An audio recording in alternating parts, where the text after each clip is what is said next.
I think what it is coming is the trust deficit. Owaisi says the Prime Minister has been silent right through all this entire Gyanvapi mosque issue. He has a Mann Ki Baat every month. Nothing is mentioned on all these contentious issues. It's left to the foot soldiers at times to ratchet up the temperature, or it is left to Mohan Bhagwat to appear as a statesman. How do you respond? First of all, being a barrister and a lawyer, one should be able to debate with your opponent on the debate rather than come and You made that point earlier. Yeah. But having said that, Prime Minister ने तो CA पे भी commitment दिया था कि एक भी भारतीय मुसलमान की नागरिकता नहीं छीनेगी.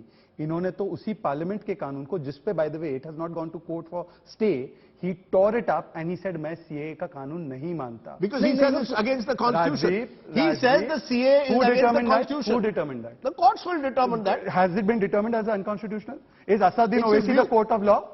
And has Places of Worship Act not been challenged in a court of law? By 1991 Act is challenged in a court.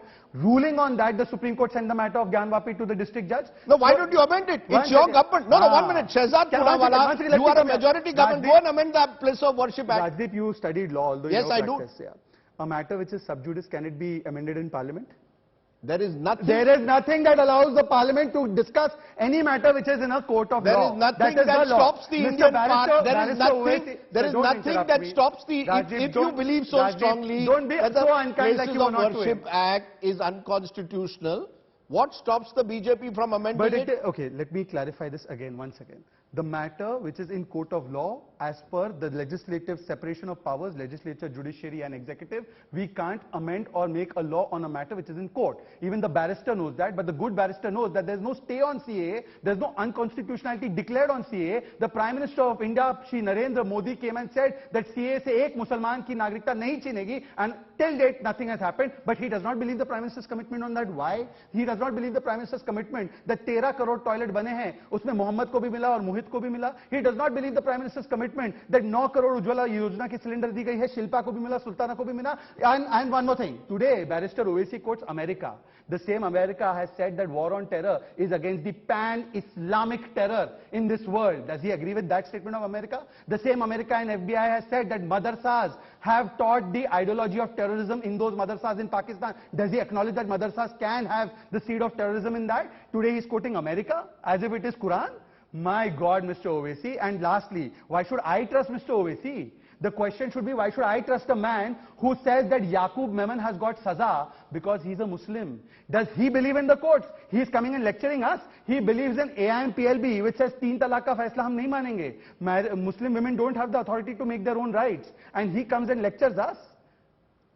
Shehzad Punawala, therefore, in conclusion, let me ask you, am I to understand that Mohan Bhagwat has set a red line in the future if the VHP starts agitating on Mathura, on other places of worship? Will you come on this show and say, look, VHP is wrong, Mohan Bhagwat has said no agitation required? Or will you say every organization of this hydra-headed monster, as some call it, the Sangh Parivar, every organization within it has its right to pursue its own agenda?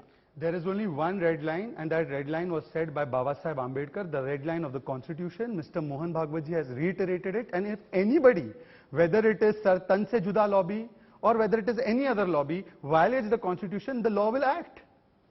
Okay, that's fair enough. 6 December 1992, remember, the demolition was described by the Supreme Court as a criminal act. 10 seconds. It was the Narasimha Rao government and Mr. Owaisi, who comes here and says dar ka mahol hai, allied with the Congress party from 2004 to 14. And by the way, before 1990, there was Jalgaon, Mumbai, Ahmedabad, Delhi, Bhiwandi, all these riots where 10,000 Muslims were slaughtered. Mr. Owaisi की ईमान जो है अभी वो शायरी कर रहे थे, एक भी बार नहीं हुआ कि 2004 से 14 के बीच ऐसे दंगाइयों के साथ न बैठे. Let me be fair to him. He has also been very critical of the way the Congress has also after enjoying 10 years of power. He was not in power with the UPA 2004 to 14. He supported it for 5 of those years from the outside. Why? Okay. Why? Okay. Why did he support? I hope that in the future... This is why it should be a 2-on-2 debate, not a one solo act. We will hope to see it being done at some stage. At least Mr. Owaisi comes. There are BJP leaders who don't even have press conferences. He comes, he wanted to debate only with an MP. He thought I'm too small for him. Okay.